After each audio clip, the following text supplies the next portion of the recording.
Did you guys see that video that we showed at the top of the news? Yeah, That was the pretty wild interesting. wind. Tore up that place set. Yeah, it did. And I think the guy just built it the day before. So, any idea what that is? Little tornado, maybe? Oh, you're close. Yeah, you're close. I thought dust devil, but then you said Sunny no, and hot. not sunny. Remember the first time I saw one of those? It was in the prairies of Montana, and I was like, oh my gosh! I was a kid. It looked like a tornado or something. Yeah. Then I learned it was a dust devil. That's not. I didn't have like an epiphany. Then I got into weather or anything like that. But I thought we were hearing your origin story. No, believe me, no, not at all. This was and this was a gustnado. Yeah. We talked last night. I talked about that gust front that moved through. So let me show you the video once again.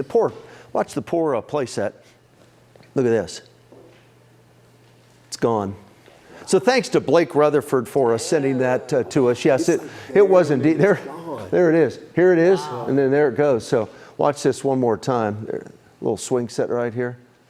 So some pretty decent winds with this. We had some wind gusts around 55 to 60 miles an hour in this part of Wise County yesterday. So a little gustnado moved through there. So let me show you just exactly how these things form. We had the thunderstorms, of course, yesterday. We had the dense rain. We had the cold air that sinks, okay? And then it hits the surface. It sinks, it hits the surface, and then it spreads out. And as it spreads out, the leading edge of that gust front interacts with this warmer, more unstable air ahead of the storm. And what takes place is we have this little spin up. So this interaction sometimes leads to these short-lived spin ups or these little gustnados. And when I talk about spin ups, I mentioned that yesterday. We could have possibly had one. Radar indicated that there could have been a brief tornadic spin up yesterday in Ellis County down in the Midlothian area and then moved toward Waxahachie. There was no damage or no evidence of a very, very brief 30, 60, maybe 90-second tornado, but we certainly had evidence of that gustnado. We had video of it too, so I thought that was pretty interesting. But anyway, that was a gustnado, not a dust devil, certainly not a tornado. Now, here we go. Skies have cleared. Lows tonight. Still not normal or below normal. We're still a few degrees above normal. Dallas hit 65. There's a normal low, 61, 64 in Fort Worth. We'll hit 60 out in Bowie. That's nice. 61 in Graham, 64 in Athens, 63 in Terrell, 65 in Waxahachie for the low. Highs tomorrow, the normal's 82. We'll be a degree cooler than we were today. Today we hit 85. Tomorrow's high, my high is 84 degrees. Remember, the normal high is 82, but 85 in Dallas, 84 in Fort Worth. And then on Saturday morning, that cold front, remember, it moves through 6 or 7 o'clock on Friday evening, tomorrow evening.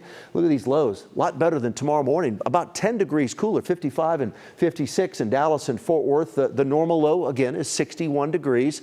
Plano will have a low Saturday morning of 52. Rockwall, 53. 52 in Terrell, 53 in Rome, and also in Bridgeport. And then high temperature Saturday.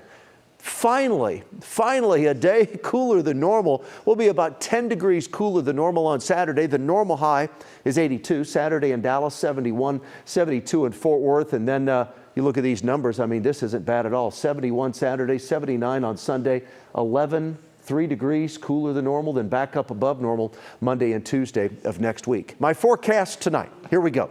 We're going to drop to 63, a dry night, cooler night, light winds, mostly clear tonight. During the day tomorrow, a little on the warm side, a breezy day, but at least a degree cooler than today. And we start cooler tomorrow than we did today. This morning, we were in the 70s for low temperatures. Mostly sunny skies tomorrow. There's the next 14 days.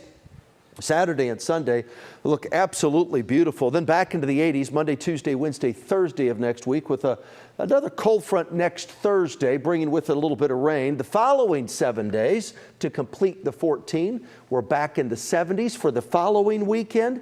Then we jump right back up into the lower 80s as we head right through the middle part of October.